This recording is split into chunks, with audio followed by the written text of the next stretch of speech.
Welcome back to my study where we are discussing topics and books and things, just ideas in general. And this came to me quite recently, and it is the idea that with the rise of AI generated images that people can try on haircuts, how wrong that can be.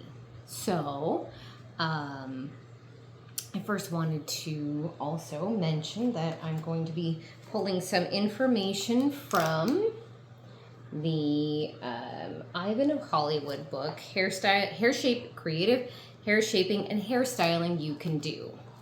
This was published originally in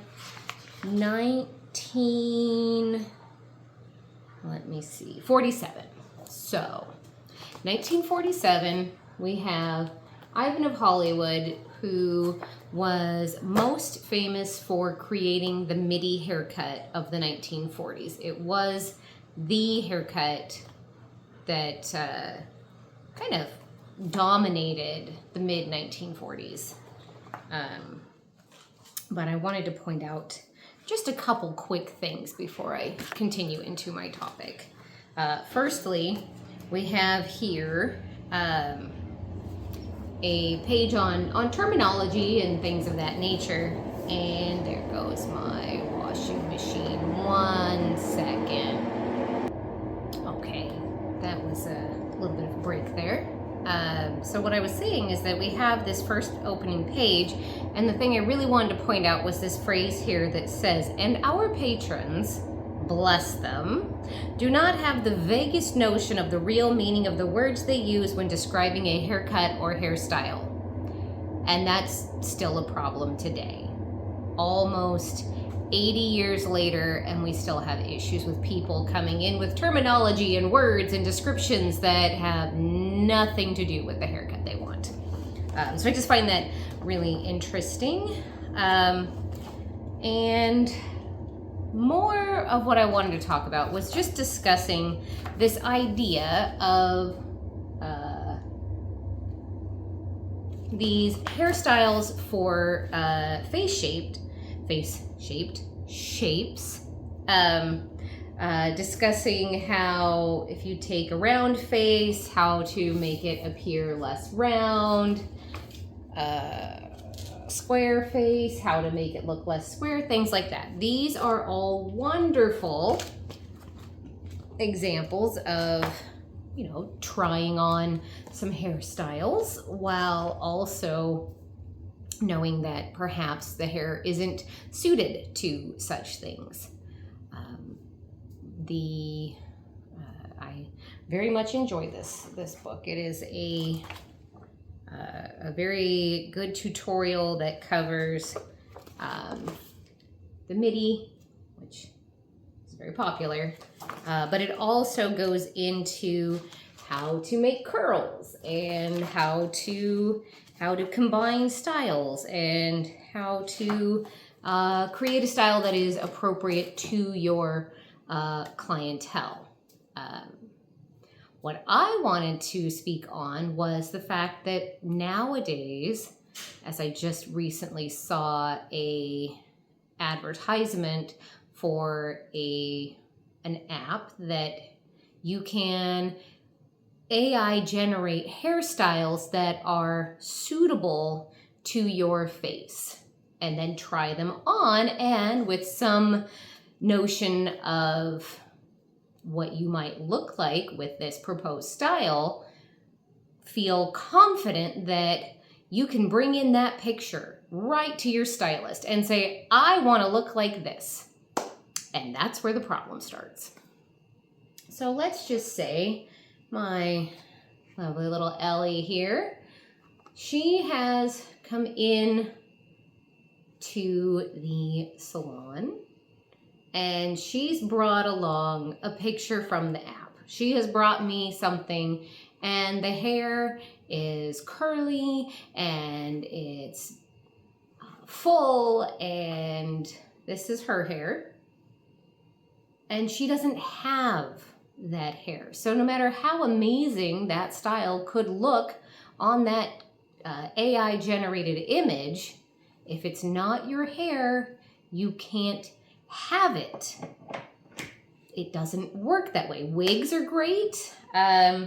Imagine that we have Maya here. Maya comes in, her hair is very curly. Her hair is about somewhere between a 3C and a 4A curl. Beautiful, she is gorgeous. However, she brings me a picture like this.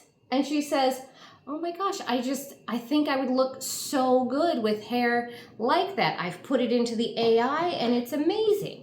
And you ask, okay, well, Maya, would you like to relax your hair or straighten it every day? Well, no, I don't want to do, that's just too much work, or I can't really afford to get it relaxed. Well, then this 3C4A hair can't have 1B hair because it doesn't work that way. This has been it's been a trend for a very long time. Before we had apps that would actually put it on your face, you would find cutouts in magazines and newspapers where it would have a hairstyle with a little space that you would cut out carefully. Or it could actually have, sometimes they would actually be able to, it'd be perforated and you could punch out the face space. And from there, you would take a picture of yourself and put it behind this hairstyle and try it on. Or early computer programs, you could do a similar thing where you could take and kind of cut and paste a hairstyle onto yourself, or try out a color and find out if it was going to be the most amazing thing you've ever seen in your life. The problem comes when you've tried on a hairstyle and your hairstyle is the full opposite of what this picture is. And it could be the most amazing look ever, but if you're not going to put in work or wear a wig, it's not going to be for you, unfortunately. My hair, you can't tell because I've curled it, but my hair is naturally straight as a stick. If I don't curl it, if I don't put in pin curls or use some kind of heated tool, it's never going to be curly. I wake up, it is bone straight. Now, let's say I have tried on a hairstyle that has incredibly curly hair and it looks absolutely delightful. I'm just glowing in the picture. And I take it to my stylist and I say, do you see this? It's a picture of me. I want this. And they look at my hair and go, well, do you want to get it permed? No, that's not what no. Do you want to style it every day? Not really. No. Do you have that much hair? Maybe not. Well, then it's not for you. This is kind of the next step of dealing with bringing in pictures from magazines. Back in the day, you could come into the salon and you would find a book that you could open up and look through and find the hairstyle that is the one that you want. But if it's not your hair type, if it's not something that is going to only require the amount of work you're willing to give, then it's not going to be the style for you. And unfortunately, it is much to my displeasure to have to tell anyone no. I don't want to have Miss Ellie come on in and say, oh my gosh, I really love this style with all of this curl, and I think it would be amazing if we could do that. And go through the standard set of questions. Okay, well, your hair isn't that curly. Are you willing to style it? Well, I don't really want to style it that much. Okay. Are you willing to get a perm? Well, no, don't want to do that. So I have to say, then I'm sorry, that's not going to be your style. Now I can find out if there's something that they like about it. Oh, well, I just really like how wavy it is, or I really like how the layers land. What gets worse though is not just texture. Texture can be adjusted with heat tools if somebody's willing to do it, perms, relaxers. But if you have somebody who has very little hair on their head, it's very fine, it's very straight, it's very thin, and they bring in an AI generated picture of thicker, wavier, denser hair, I can't magically make their hair be anything but what it is. And I think that is the biggest point. As much as we can look at these now generated images of our own faces with new hairstyles planted right on it, there's just no, we still haven't found a magic wand. I don't have the capability to change what you've been given genetically. And I can't have hair that the style that you're looking for needs styling and you don't want to do it. I can't magically make it look like it's been styled when it hasn't. I always aim to work with every client and communicate clearly why the picture they're showing me, even if it is a generated picture that is the most ideal hairstyle for their face, why it won't function and what we can do as a compromise. Maybe they like the length, maybe they want just a little bit, maybe you just want a little face framing, maybe you want some volume, maybe you like the color. There are ways to come to a compromise. Sometimes I look at attaining tolerability rather than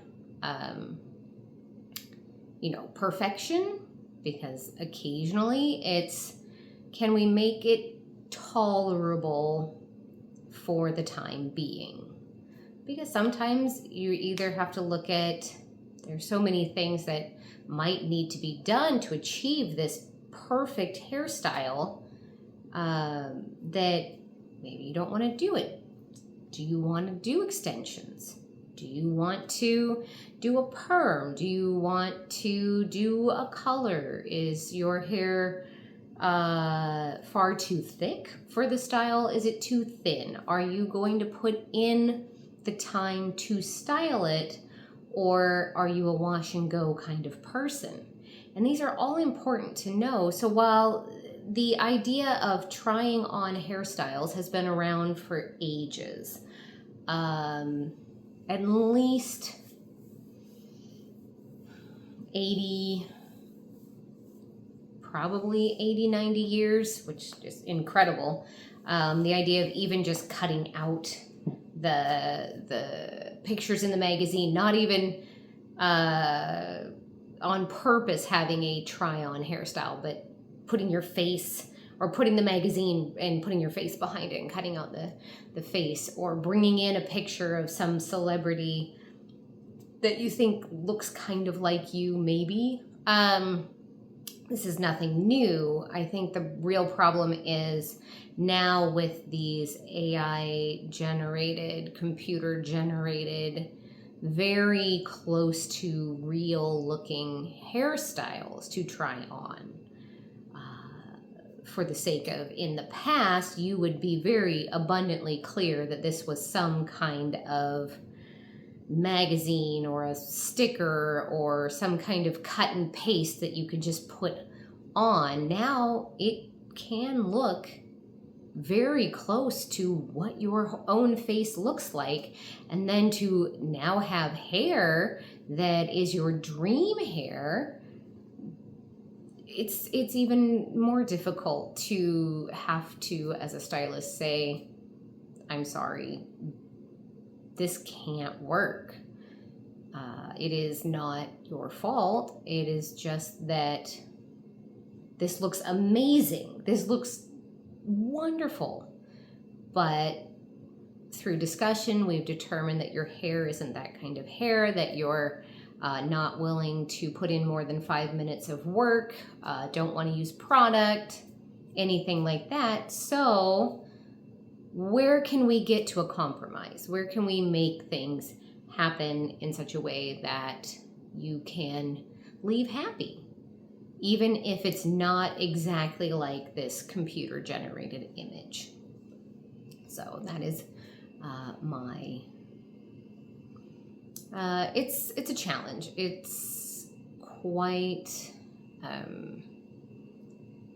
one of the more difficult parts of my job, my career, is telling people, I'm sorry, that's not going to work. Or coming in with color ideas and like, oh my gosh, this would be so amazing, and having to say, I'm so sorry, your hair will not survive if we do this.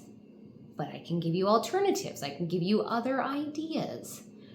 So seeing that even back in the 1940s with Ivan of Hollywood, that people had no idea what they were talking about, which is true. I think anybody outside of an industry doesn't really know the vocabulary or how to describe things, but also the fact that people have been trying forever to get the perfect style, and stylists have also been trying forever to create the perfect style for each person, making you look as pleasing as possible. And it's just something that we have to handle as best we can, and try to keep everybody as happy as we can keep them. So I hope that this was enlightening, and if you have any questions or comments about the topic, I would be glad to hear from you about it.